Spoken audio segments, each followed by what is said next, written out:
What is B and why don't we stay there? And so I had this visual come to me, and I thought of things like ego deaths, awakening, near death experiences. So this is the way I see it. And many stories of people having an ego death or awakening, and then they tend to go back into A, and then they struggle between these two worlds.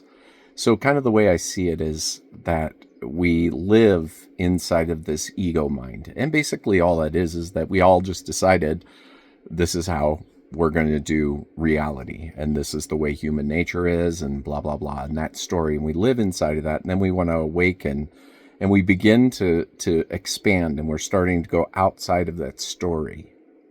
Okay. And then some people have a big awakening and maybe get out here into B, and they find a new orbit. So it's kind of like a gravitational force.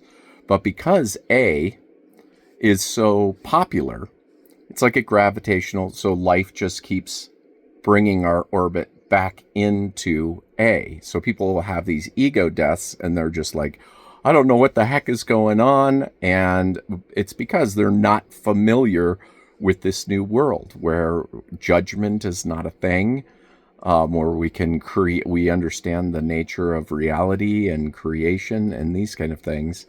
And so even in my own experience, it's like, I know B, I understand B, but then life starts to happen, and I have these fluctuations where I go back in a little tighter into the orbit.